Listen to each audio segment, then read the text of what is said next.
Hi, I'm Rodrigo Massa. I play Alex on Merry Textmas, and I'm very excited that the whole world is finally going to get to see this beautiful story on Lifetime. Merry Textmas is about this pretty cool Mexican family that adds Alex by accident to their family group chat. So they're pretty much just trying to make plans for their holiday in Mexico. And Alex has a very peculiar sense of humor, so he goes into the group chat and makes a couple jokes here and there. And turns out they kind of like that, and they end up hitting it off, except for Gabriella, who's not very excited about having this intruder in their family group chat. But after a couple days, the Diaz decide to invite Alex to join them in Oaxaca because he doesn't really have any plans for Christmas. So the question here is, will he accept this invitation or not? Alex was born and raised in the US, but his parents are Mexican. When he was a kid, he kind of had that thing where, I don't want to be different, from everybody else at school.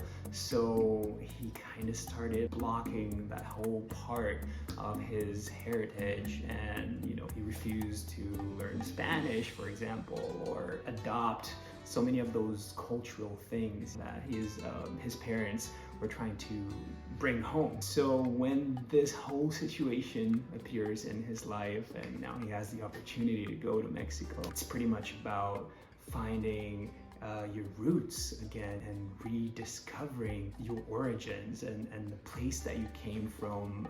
Seeing all that for the first time, it becomes like this overwhelming but beautiful experience for Alex, and I'm sure that a lot of people out there can relate to it. I would say the main theme in Merry Textmas is traditions, 100%. I lived in Mexico for 13 years, and they have such beautiful Christmas traditions, and you're gonna get to see all of that in this movie, and how families really keep them alive. It's not something that kids are thinking, oh, this is so lame. Like, they love it and they can't wait to do it. Christmas is really special down there. There's a theme in Merry Textmas that really resonates with me personally, which is that feeling of going back home. I have been living out in my country for over 16 years now.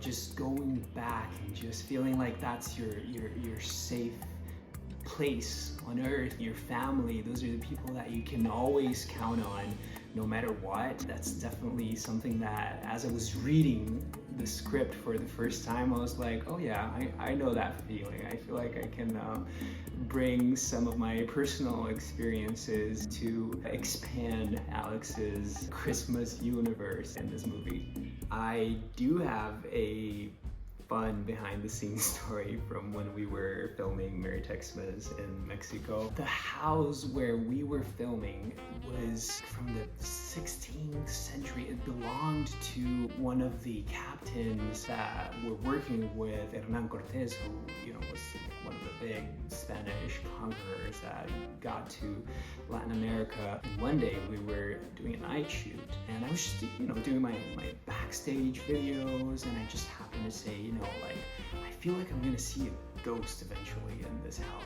for sure.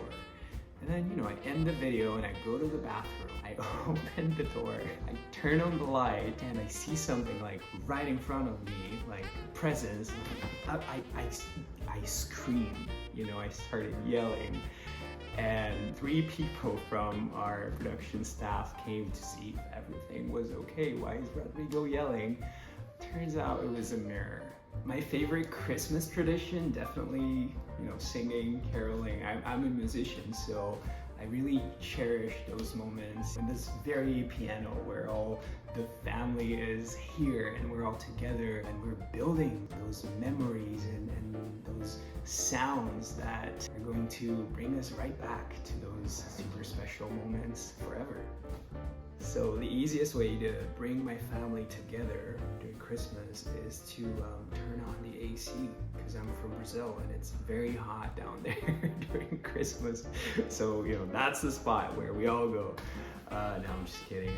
We love Christmas, and we love keeping our traditions alive. My favorite part is when we sing this song that my grandpa used to sing. He passed away many years ago, but we still keep that song alive, and you can almost feel him at a corner. When we do that, it's just beautiful, and more often than not we cry while we're singing. Right now I'm almost crying. Gifts Christmas morning, 100%. That's the tradition in Brazil, and I remember that feeling of just waking up. It's like, it's Christmas, let's go to the Christmas tree and see what Santa brought us. I feel like that's just magical. So my favorite Christmas gift ever was a vinyl by the singer that I was obsessed with growing up. Her name's Xuxa. She was like the queen of children in Brazil. I believe she had a show in the US for a while as well. And there was this one particular album of hers that I have been wanting for so long, and my grandpa got me the album. And actually every Christmas I always wanted a vinyl, and it was so funny because when it was wrapped under the tree, you could just see the shape and it was clear what was in there. It was also like always very clear. Oh, okay, we know who that gift is for, because ever since I was a kid, I was always been obsessed with music. My favorite place to spend Christmas, okay, I'm gonna say a place where I haven't been in a very, very long time. As a kid, we used to spend all of our Christmases in this little ranch that my father used to have, and that was so special. There was something so magical about that place, and even though that ranch was sold many years ago, it still exists, and I kind of hope that one day I can just drive there and be like, can I rent this place just for Christmas? I hope they'll say yes. The strangest Christmas gift I've ever gotten is scuba diving lessons. It was weird, but I really enjoyed it. The only bad part was that obviously I had to wait until summer to be able to use that gift, but it was very special. Do not miss Merry Textmas on Lifetime. I'm already dressed for the occasion. I just need your help. Do you like this, or do you prefer this option here? I don't know, I haven't decided yet. But anyway, Merry Textmas on Lifetime. You're gonna love it.